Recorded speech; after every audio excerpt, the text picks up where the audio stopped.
ትላንት የኖቤል የሰላም ሽልማት የተቀበሉ ሰውዬ ዛሬ ወዳጅ ያልመሰላቸውን ሁሉ እንደሚያጠፉት እየዛቱ ነው። የአንድ ሀገርን ህዝብ በወዳጅና በጠላት መፈረጅ አንድም የፋሽስት መንግስታት ባህሪ ነው፣ ሁለትም የፖፕሊስት ህዝበኛ መሪዎች መለያ ነው። አብይ አህመድ ሁለቱንም አጣምረው ያዙ። የተረጋጋ ፖለቲካዊ ሰብና የሌላቸው በተገቢው መንገድ ሳይፈተኑ የሀገሪቱን ትልቅ ስልጣን ማማ ላይ የተቆናጠጡ መሆናቸው ነገሩን ይበልጥ አሳሳቢም አደገኛም ያደርገዋል። ጠቅላይ ሚኒስትሩ ጠላትን ከያለበት እየፈለጉ የማጥፋት ፉከራ አንዳንዴ ደግሞ ስለ ሰላም ከሚያወሩት ዝማሬ ጋር በፍጹም የሚጣረስ ነው። አብይ የተረጋጋ የፖለቲካ ሰብና የሌላቸው ለመሆኑ አንዱ ማሳያ ይሄው አንድ ቀን ስለ እልቂት መተራረድና በጦር መሞሸላለቅ የሚያስወራቸውና ሌላ ቀን ደግሞ ሁሉንም ፍጡር ወንድም ህዝብ እያለ የሚያስጠራቸውና ፍጹም የሰላም ሰው ሆነው የሚቀርቡበት መንገድ ነው። በእርግጥ ቃል በተግባር ይፈተናልና የአብይ አህመድ ከሰላም ይልቅ ደም በማፍሰስ በማሰር በማሳደድና በሁከት የሚረጉ በእጅጉ የደም ሰው እንደሆኑ የሚያከራክር ነገር አይደለም። ከጠቅላይ ሚኒስትሩ ከዚሁ የጠላት ወዳጅ ፍረጃቸው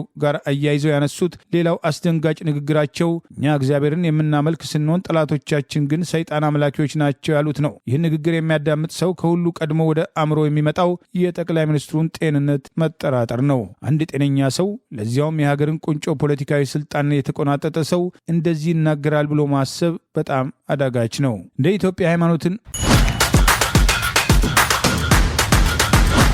እርሳቸው ራሳቸውን ብቻ አዋቂ ትክክለኛ እውነተኛ አድርገው ከመቁጠር አልፈው ራሳቸውን ብቸኛ ጻድቅ አድርገው ቁጭ ብለዋል። እኛ እግዚአብሔርን እናመልካለን፣ ሌላው ግን የሰይጣን ሰልፈኛ ነው የሚለው ንግግር ከአንደበታቸው እንዲፈልቅ ያደረገው ይሄው ከንቱ ራስን ጻድቅ አድርጎ የማስቀመጥ አጉላባዚያቸው ነው። ጠቅላይ ሚኒስትሩ ከላይ የተነሱትን የወዳጅ ጠላት ፍረጃ አስመልክቶ የተናገሯቸው ንግግሮች እሳቸው ጠላት የሚሉትን ወገን ከቅማልና ከሰይጣን አምላኪ ጎራ እርሳቸውና ጀሌዎቻቸውን ደግሞ የእግዚአብሔር አምላኪ ጻድቅ አድርገው ያስቀመጡበት ንግግር ጠላት ያሉትን ከሰውነት ደረጃ ወርዶ በእንስሳና ነፍሳት ደረጃ ዝቅ የማድረግ ዝንባሌ ከዘር ማጥፋት 8 ደረጃዎች ሁለተኛው ደረጃ እንደሆነ ጄኖሳይዶች የተባለው ዓለም አቀፍ ድርጅት ያስቀመጠው መስፈርት የሚካተት ነው። በሩዋንዳ የተደረገው ዘግናኝ የዘር ማጥፋት ድርጊት ሲጀመር ቱትሲዎችን ከሰውነታቸው አውርዶ በረሮ በሚል መጠሪያ በመጥራት እንደነበር ይታወሳል። የሁቱ ዘር አጥፊዎች ታዲያ ማልደው ቆንጨራቸውን ይዘው ሲወጡ የሚገድሉት ሰው ሳይሆን በረሮ እንደሆነ እያሰቡ እየተናገሩና እየፎከሩ ነበር።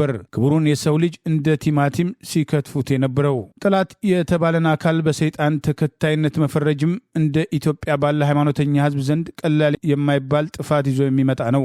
ጠቅላይ ሚኒስትሩ ለተቀመጡበት ወንበር የሚመጥን ንባብም ሆነ የህይወት ልምድ ያላቸው ሰው ባለመሆናቸው ንግግራቸው ይዞ ሊመጣ የሚችለውን መዘዝ መመዘን ጤና ይስጥልን የተከበራችሁ የህብር ሬዲዮ ቤተሰቦችና አድማጮች፣ ዛሬ ፍኖተ ሐሳብ የተሰኘ አዲስ ፕሮግራም ጀምረናል። ፍኖተ ሐሳብ የተሰኘው ፕሮግራማችን መጀመሪያ ያደረግነው ከአገር ቤት አክሊሉ ከተማ ኮሎኔል በዛብህ የጦር ዛር ማድመቂያ ናቸው በሚል በጥያቄ የብሔር ብሔረሰቦች ቀን 20ኛ ዓመት በዓል የተባለውን በሆሳና ሀዲያ በተከበረበት ወቅት ጠቅላይ ሚኒስትሩ ያደረገውን አደገኛ ንግግርና የጀግናው ኮሎኔል በዛብህ ጴጥሮስን በመድረኩ ላይ ያነሳበትን በማነጻጸር የጻፈውን ጽሑፍ ለዛሬ ፕሮግራማችን ይዘን ቀርበናል። እስከ ፕሮግራማችን ፍጻሜ አብራችሁ እንድትቆዩ እንደወትሮ በአክብሮት እንጋብዛለን። ኮሎኔል በዛብህ የጦር ዛር ማድመቂያ ናቸው። አክሊሉ ከተማ። ኮሎኔል በዛብህ ጴጥሮስ ጀግና የጦር አውሮፕላን አብራሪ ካፒቴን ነበሩ። ኢትዮጵያ ሀገራቸውን በቅኝ ገዥነት ከሰውና ፈርጀው ጎኗን በጦር ሲያደሙ የኖሩት ወያኔና ሻቢያ ደግሞ የኮሎኔል በዛብህን ጀግንነት ከማንም በላይ ያውቃሉ። ለሀገራችን በተደጋጋሚ አስደናቂ ጀብዱ ሲያስመዘግቡ የኖሩት ኮሎኔል በዛብህ ጴጥሮስ ታዲያ በአንድ ጎደሎ ቀን በሻቢያ እጅ ወድቀው የበላቸው ጅብ ሳይጮህ መሞት መኖራቸው ለኢትዮጵያ ሕዝብም ሆነ ለቤተሰቦቻቸው በይፋ ሳይነገር እስከ ዛሬ ተደርሷል። ስለ ኮሎኔል በዛብህ ጴጥሮስ ወንድማቸው ፕሮፌሰር በየነ ጴጥሮስ በፓርላማ በተደጋጋሚ ቢጠይቁ ማንም ተገቢው መልስ ሊሰጥ አልቻለም። ይህን ጀግና በተመለከተ በተባራሪ ወሬ እንዲሆኑ እንዲያ ተደረጉ ከሚል ባለፈ ተጨባጭ ነገር አለመገኘቱ እጅግ አሳዛኝ ነገር ነው። ኮሎኔል በዛብህ ጴጥሮስን በቅርቡ ህዳር 29 ቀን 2018 ዓ.ም በተከበረው 20ኛው የብሔር ብሔረሰቦች ቀን በተባለው ላይ ጠቅላይ ሚኒስትሩ ስማቸውን ያነሱበት አግባብና በዚሁ መድረክ ላይ ለተጨማሪ ጥፋት የሚጋብዝ ንግግራቸውን አያይዤ ቀርቤያለሁ።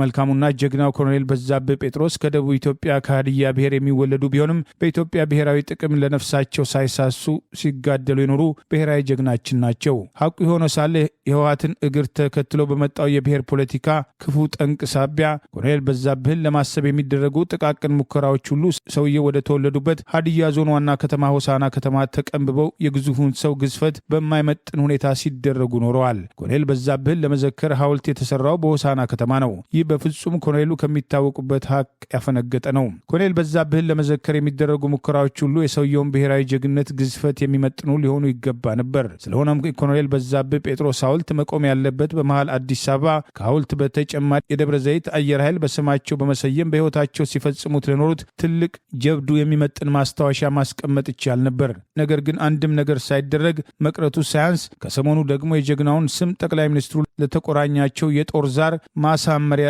ሊያደርጉ ሞክረዋል። ጠቅላይ ሚኒስትር አብይ አህመድ ህዳር 29 ቀን 2018 ዓ.ም ለ20ኛ ጊዜ በተከበረው የብሔር ብሔረሰቦች ቀን አከባበር የኮሎኔል በዛብህ ጴጥሮስ የትውልድ አካባቢ ወደሆነችው ሆሳና ከተማ አምርተው ነበር። በበዓሉ ላይ ባደረጉት ንግግር የኮሎኔል በዛብህ ጴጥሮስንም ስም አነሳስተዋል። እኛ የጀግናው የበዛብህ ጴጥሮስ ልጆች ነን ሲሉ በተገቢ ሁኔታና የእርሳቸውን ጀግነት በሚመጥን መንገድ ለመዘከር ከሆነ የኮሎኔል በዛብህ ጴጥሮስ ስም በተደጋጋሚ ሲዘከር ቢሰማ ቅር የሚለው ኢትዮጵያ የለም። ነገር ግን የጀግናውን ስም ከአንድ አካባቢ ጋር ብቻ በማጣበቅና ለሆነ ርካሽ የፖለቲካ ፍላጎት ማስፈጸሚያነት ማንሳት ኮሎኔሉን ደጋግሞ ማሳነስ ነው። ጠቅላይ ሚኒስትሩ ኮሎኔል በዛብህ ጴጥሮስን በንግግራቸው ያነሱበት አውድ ከኤርትራ ጋር ግጠም እያለ ለሚጎተጉታቸው የጦር አውድ አባዚያቸው ማዳመቂያነት ነው። ኮሎኔል በዛብህ ጴጥሮስ ሞትና ሕይወታቸው እንኳን እንዳይታወቅ ያደረገው ዋነኛ ጉዳይ በሕይወት ዘመናቸው የሻዕቢያን ጦር ካየር ወደ ምድር በአስደናቂ ጀግነት ደጋግመው ድባቅ ሲመቱ መኖራቸው በተያዘባቸው ቂም ነው። ይህ ጀግና ፍጻሜያቸው አጥብቀው በሚፈሯቸው በሚጠሏቸው ሻዕቢያዎች እጅ መሆኑ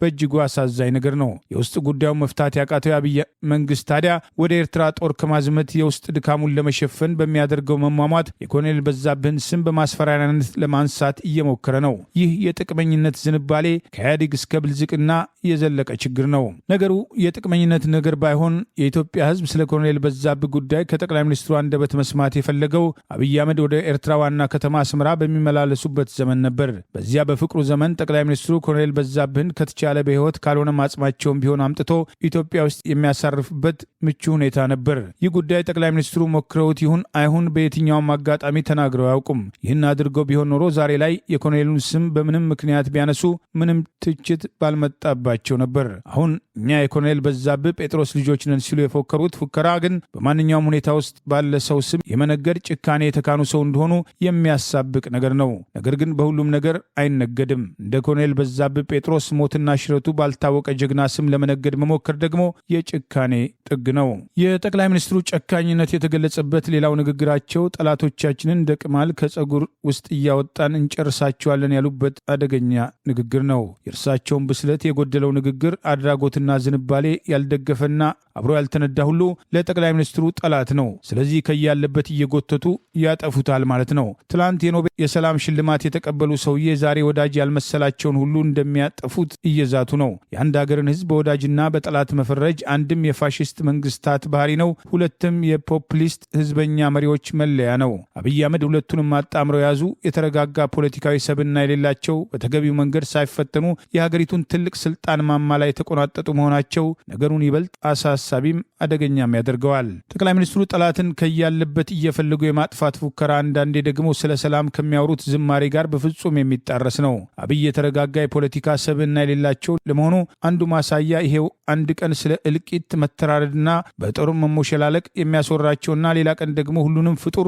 ወንድም ህዝብ እያለ የሚያስጠራቸውና ፍጹም የሰላም ሰው ሆነው የሚቀርቡበት መንገድ ነው። በእርግጥ ቃል በተግባር ይፈተናልና የአብይ አህመድ ከሰላም ይልቅ ደም በማፍሰስ በማሰር በማሳደድና በሁከት የሚረጉ በእጅጉ የደም ሰው እንደሆኑ የሚያከራክር ነገር አይደለም። ከጠቅላይ ሚኒስትሩ ከዚሁ የጠላት ወዳጅ ፍረጃቸው ጋር አያይዘው ያነሱት ሌላው አስደንጋጭ ንግግራቸው እኛ እግዚአብሔርን የምናመልክ ስንሆን ጠላቶቻችን ግን ሰይጣን አምላኪዎች ናቸው ያሉት ነው። ይህን ንግግር የሚያዳምጥ ሰው ከሁሉ ቀድሞ ወደ አእምሮ የሚመጣው የጠቅላይ ሚኒስትሩን ጤንነት መጠራጠር ነው። አንድ ጤነኛ ሰው ለዚያውም የሀገርን ቁንጮ ፖለቲካዊ ስልጣን የተቆናጠጠ ሰው እንደዚህ ይናገራል ብሎ ማሰብ በጣም አዳጋች ነው። እንደ ኢትዮጵያ ሃይማኖትን ነገር የህዝቡ ዋነኛ ጉዳይ በሆነበት አገር እንደዚህ አይነት ንግግር መናገር የሚያመጣውን መዘዝ የማይረዳ ጠቅላይ ሚኒስትር የሚመራት ሀገር የነገ ዕጣ ፈንታ ምን ሊሆን እንደሚችል መገመት ያዳግታል። አብይ ይህን ንግግር እንዲናገሩ ያደረጋቸው ራሳቸው ብቸኛ የእውነትና የህይወት መንገድ አድርጎ የሚያሳይ ያልበሰለ ሰብዕናቸው ነው። እርሳቸው ራሳቸውን ብቻ አዋቂ፣ ትክክለኛ እውነተኛ አድርገው ከመቁጠር አልፈው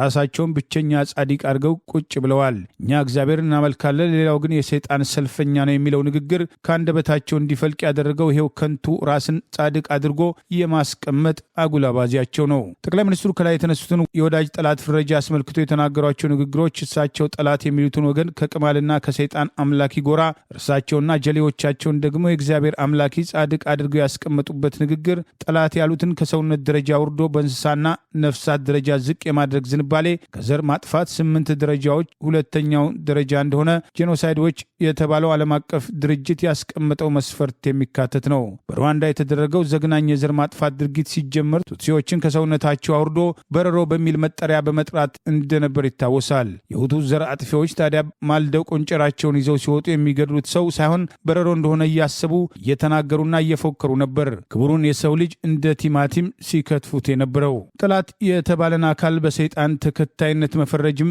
እንደ ኢትዮጵያ ባለ ሃይማኖተኛ ሕዝብ ዘንድ ቀላል የማይባል ጥፋት ይዞ የሚመጣ ነው። ጠቅላይ ሚኒስትሩ ለተቀመጡበት ወንበር የሚመጥን ንባብም ሆነ የህይወት ልምድ ያላቸው ሰው ባለመሆናቸው ንግግራቸው ይዞ ሊመጣ የሚችለውን መዘዝ መመዘን አይችሉም። ሰውየው ሳያነቡ ለመጻፍ የማያቅማሙ አላዋቂነታቸው ከምንም ያልከለከላቸው ሰው ናቸው። ስለዚህ አለማወቃቸውን ኩራት አድርገው አላዋቂ ስራቸውን መቀጠላቸው አይቀሬ ነው። ጠቅላይ ሚኒስትሩ በእውቀት ረገድ የተገዛ ዲግሪ ከመደረት የዘለለ ጥልቅ የትምህርት ዝግጅት ያላቸው ሰው አይደሉም። በህይወት ልምድ ረገድም ቢሆን ለህወሓት አቤት ወዴት እያለ ከማገልገል የዘለለ ሊያመጡት የሚችሉት ነገር አልነበረም። እንደዚህ ባለው ማንነት ስልጣን ሲጨመርበት በርካታ የስነ ልቦና ቀውስ ውስጥ መዘፈቃቸው አይቀሬ ነው። ጠላቶቻችንን እየፈለግን እናጠፋለን የሚለው ንግግር የሚያሳየው ቁም ነገር ሰውየው በጠላት ተከብያለሁ የሚል ክፉ የስነ ልቦና ቀውስ ውስጥ ገብተው እየተሰቃዩ መሆኑን ነው። ይህ ስነ ልቦና ሂትለር ያን ሁሉ አይሁዳዊ እንደዋዛ እንዲያጠፋ ያደረገው ስነ ልቦና ነው። አብይ አሁን ያሉበት ፖለቲካዊ ስነ ልቦና ማንኛውም አውዳሚ ጥፋት ሊያስፈጽማቸው የሚችል እጅግ አሳሳቢ ሁኔታ ነው። በዚህ ላይ ታገሱ ተመለሱ ሊል የሚገባው ተቃዋሚ ጎራ አንድም በአገዛዛቸው ጠመንጃ እየተጎሰመ ጸጥ ወደ ማለቱ ደርሷል። ሁለትም በአብይ ካቢኔ ውስጥ ወንበር ተሰጥቶት የእሳቸውን የፖለቲካ እብደት በተመስጦ እያዳመጠ ለብደቱ እያጨበጨበ ይገኛል። ከተቃውሞ ጎራው ውጭ ያለው የፖለቲካ ሊቅ ደግሞ በዚሁ የጠቅላይ ሚኒስትሩ የወዳጅ ጠላት ፍረጃ በየእስር ቤቱ ታጉሮ ይገኛል። የአብይን የደም የማፍሰስ አባዜ የሚያስታግስ አባታዊ ግሳጼ ሊሰጡ ከሚገባቸው የሃይማኖት አባቶች ውስጥ ግማሹ የአብይ ካድሬ ነው። ቀሪውም በጠላትነት ከተፈረጀ የሚጠብቀውን አውጎ ዝምታ መርጧል። በዚህ ሁሉ መሃል ጎልቶ የሚሰማው ሀገሪቱን ወደ ሁለንተናዊ ድቀት የሚወስደው የከፋ ውጤት ሊኖር የሚችለው የአብይ አህመድ የጦር አውርድ ድምፅና ተግባር ብቻ ነው። አገራችን ባላዋቂ እጅ በመያዟ ያንዣበበባት የከፋን አደጋ የሚቀለብስ ፖለቲካዊ ተአምር ይመጣ ይሆን? ዕድሜ የሰጠው ያየዋል። ለዛሬ አበቃው። ቸርን ሰንብት። አክሊሉ ከተማ